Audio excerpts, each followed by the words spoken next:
La chaîne Fanny a été victime dernièrement de menaces sérieuses compromettant temporairement sa production. Pourquoi tout ce qui est bon est-il toujours jeté aux bêtes?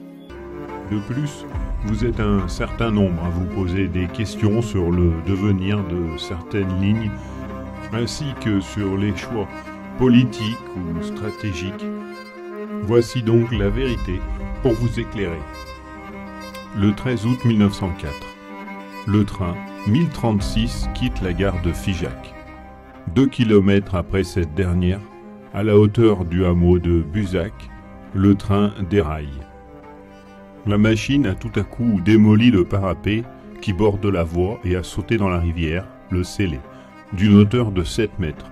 Tombant sur les roues comme prête à partir de nouveau, le tendeur s'est renversé et 2 fourgons de marchandises qui venaient à la suite ont été précipités dans la rivière. Grâce au sang-froid du mécanicien qui bloqua ses freins dès qu'il remarqua que la machine avait déraillé, la gravité de l'accident ne s'étendit pas aux voitures de voyageurs. Cet accident fit 4 victimes. Le chauffeur du train qui fut tué, le conducteur, le chef de train et le garde-frein qui furent gravement blessés.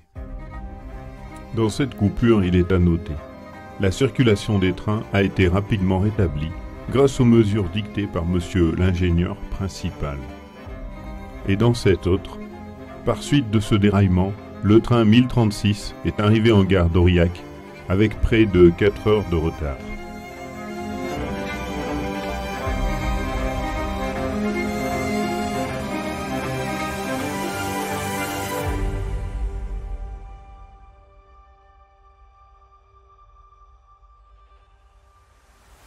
À l'heure d'aujourd'hui, il est certain qu'une cellule de crise aurait été mise en place, que la ligne aurait été fermée pour une durée indéterminée, et que jamais le train n'aurait rejoint son terminus. Ne disposant pas des outils modernes de l'époque, les hommes ont utilisé des baudriers et des leviers pour faire regagner la plateforme à la machine. Tout cela, bien sûr, n'ayant pas duré plusieurs années.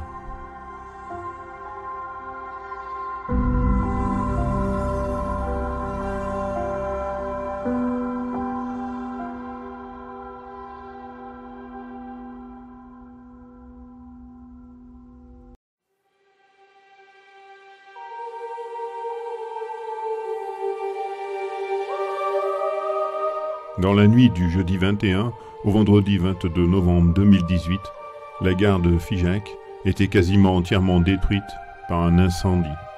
Les installations techniques d'aiguillage ont été également endommagées.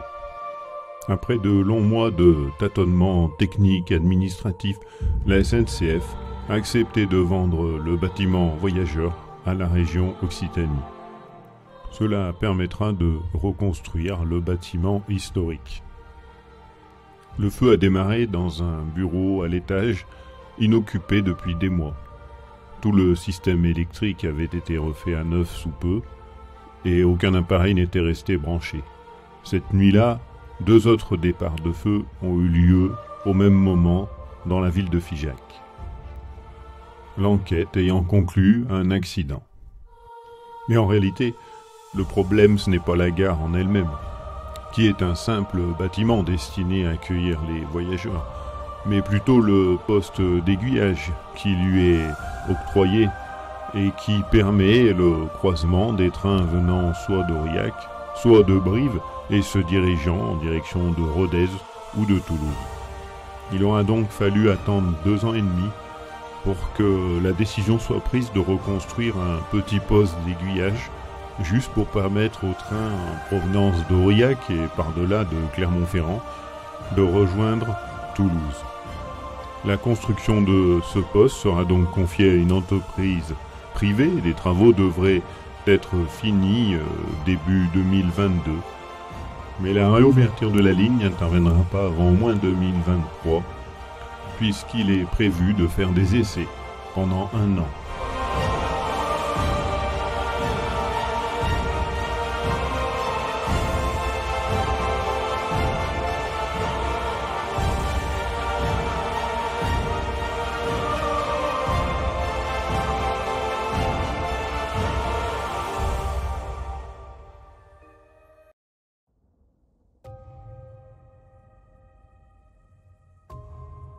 Certains vont dire « Oui, mais la main-d'œuvre coûtait moins cher avant ». Eh bien, ça dépend à quoi on fait référence. Si on fait référence au prix du pain ou du plus haut salaire annuel. Ok. Puisque à la SNCF, les 10 plus hauts dirigeants touchent 372 518 € annuels, ce qui fait à peu près 31 000 € par mois en moyenne. Ajoutez à cela la prime des objectifs, qui, quand ils sont atteints, rapporte 10% du salaire annuel. Et bien sûr, cela sans compter la ministre Florence Parly, qui, pendant les 6 mois où elle a travaillé à la SNCF en 2017, avant de devenir ministre des Armées, a touché un salaire de 52 000 € par mois.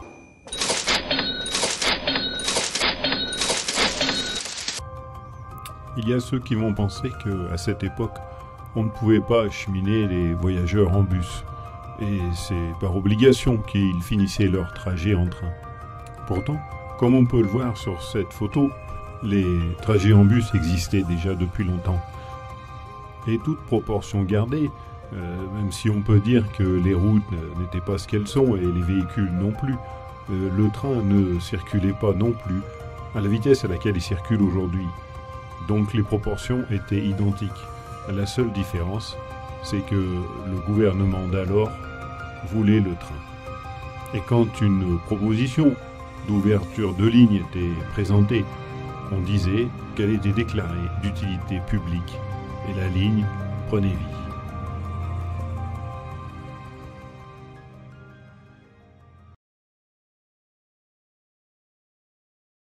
La compagnie est devenue l'un des leaders du marché de l'autocar en France. Depuis la libéralisation du marché, 7 sociétés de transport françaises, britanniques ou encore allemandes se partagent le réseau. La dynamique qu'on observe en France, et il n'y a aucun pays où on a connu une telle croissance.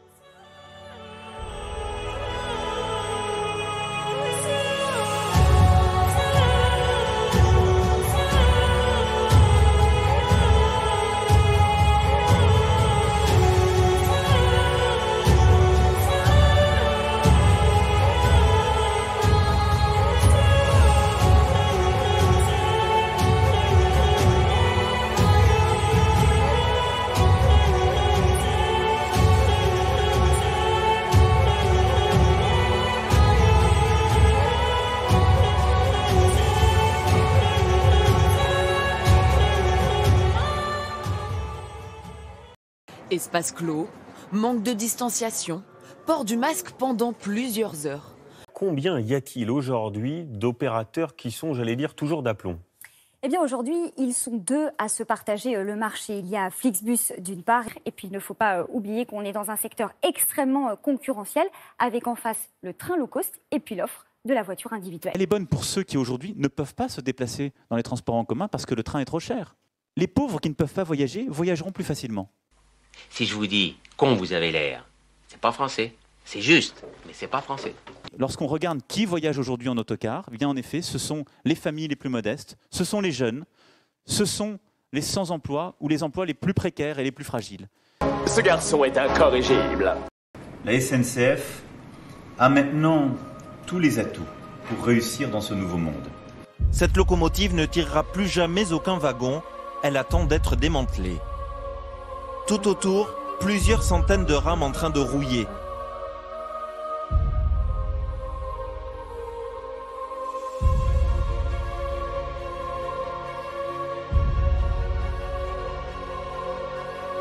Nous sommes dans une ancienne gare de triage, près de Rouen. Depuis sa fermeture il y a 4 ans, ces voies sont devenues un cimetière ferroviaire. Pour nous qui avons travaillé ici, c'est un peu triste, quoi. Parce que c'est du gâchis, quoi. Ça ressemble un peu comme le cimetière des éléphants, quoi. On a ramené les éléphants ici mourir tranquillement, leur belle mort, quoi, mais bon, je sais pas si c'est une belle mort, quoi. Assez funeste, quoi. Chaque année, 350 wagons et locomotives sont retirés des rails. Et cette réforme, elle vise non seulement à faire cette ouverture à la concurrence qui va permettre plus de trains, des trains moins chers, mais elle vise aussi à donner tous les atouts à la SNCF dans ce nouveau contexte. Et pas nous annoncer des délais qui sont vraiment mais complètement délirants. On nous prend vraiment pour des imbéciles. Aujourd'hui et de longue date, cette ligne, pour certains décideurs au sein de SNCF Réseau, oui, elle est condamnée.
Étape importante de la transformation, de la modernisation du pays se poursuivra.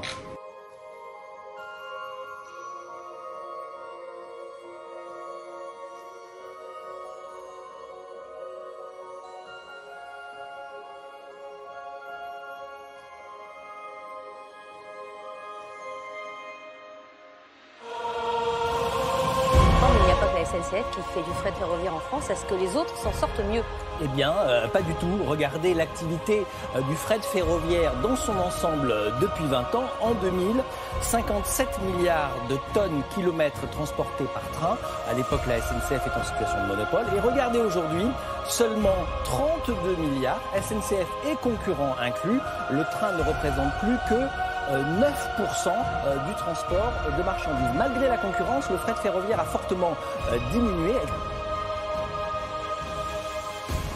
Je veux dire enfin à nos concitoyens que par cette loi aujourd'hui promulguée, le gouvernement et avec lui le Parlement ont pris leurs responsabilités pour faire ce qui était évité ou refusé depuis tant de décennies.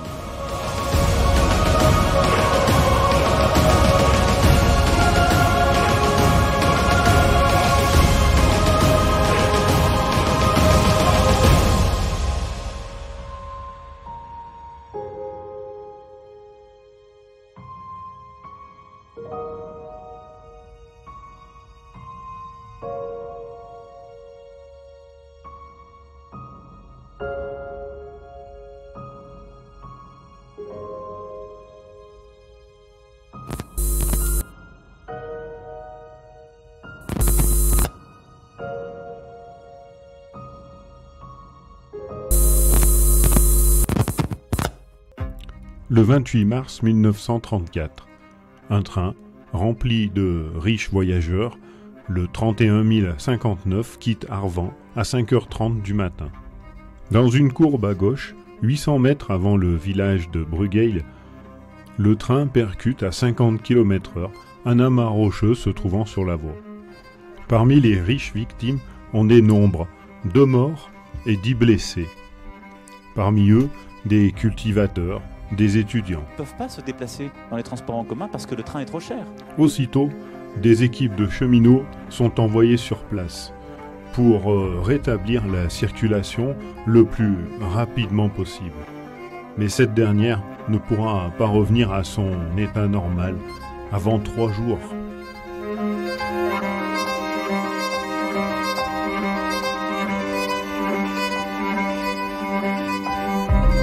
Depuis la fin du mois de février, la ligne est coupée entre Figeac et Bagnac. Ce sont les conséquences de la dernière crue de la rivière qui est venue fragiliser le talus de la voie ferrée. Immédiatement, la SNCF a transféré le trafic voyageurs par autocar dans l'attente de travaux qui vont certainement s'avérer assez lourds. Durant 6 mois, de juin à décembre 2011, la section de ligne de Arvan à Aurillac a été fermée pour un renouvellement voie-ballast complet. Et RFF l'a promis, entre Aurillac et Clermont-Ferrand, c'est la dernière année où il y aura une opération de fermeture massive de la ligne. Les travaux sont garantis pour 50 ans, explique Lilian Carl, responsable d'opération pour l'Auvergne à RFF. Mais après ces travaux-là, celui qui refera la voie n'est pas encore né.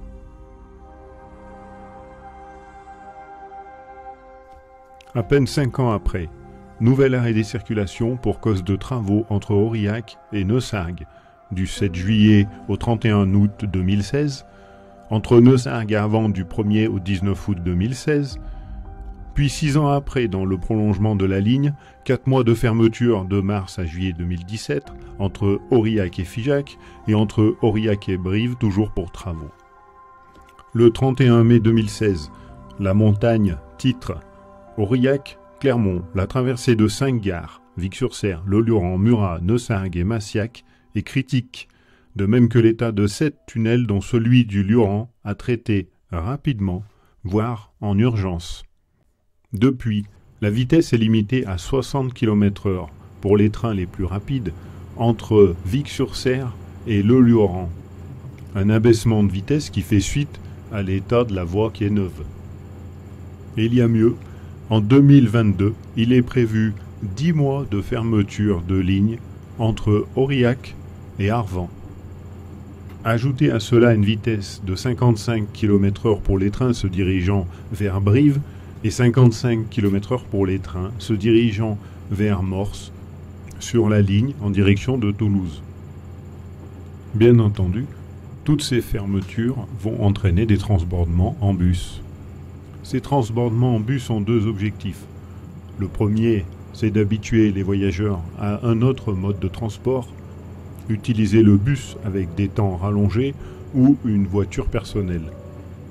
Et en même temps, permettre de faire vivre les sociétés d'autocaristes. En effet, quand des travaux pour l'infrastructure sont prévus, même si ces derniers sont annulés au dernier moment, les bus de substitution mis en place sont maintenus. Ainsi, on peut voir des fermetures de lignes sans travaux avec les transbordements en autocar.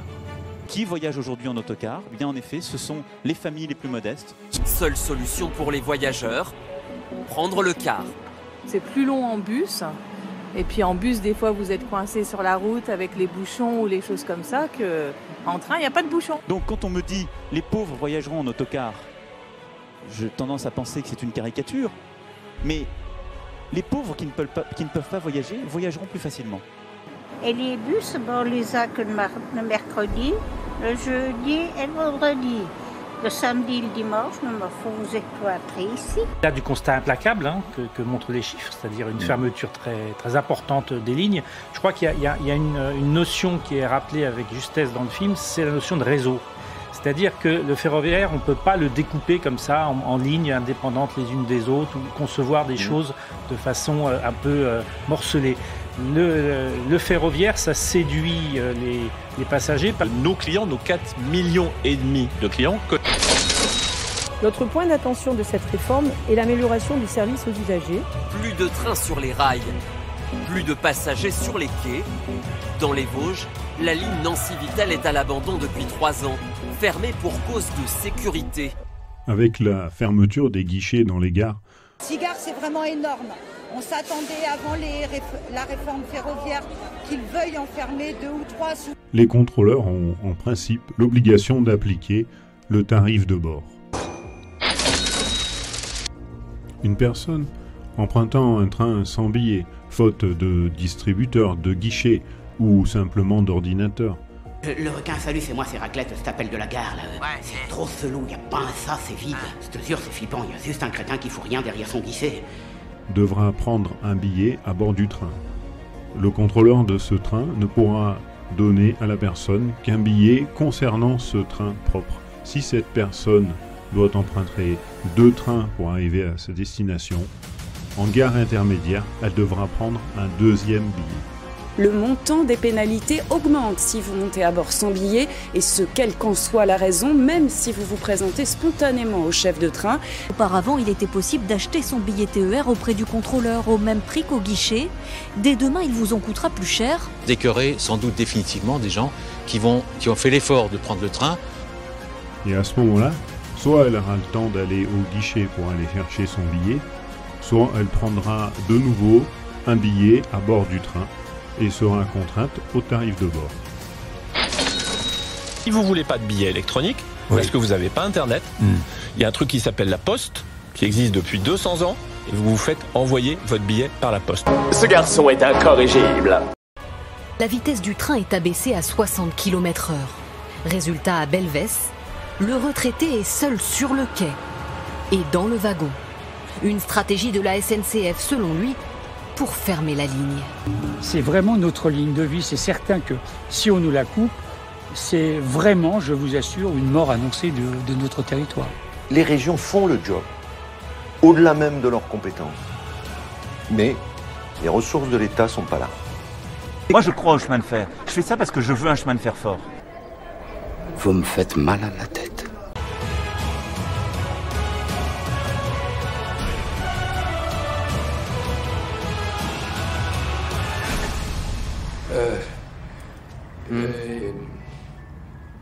Alors, je voudrais savoir si il y a moyen d'aller quelque part d'ici. Il y a dans 3 minutes un car qui part pour Strangnas. Ici, c'est moi qui fais la loi. C'est clair?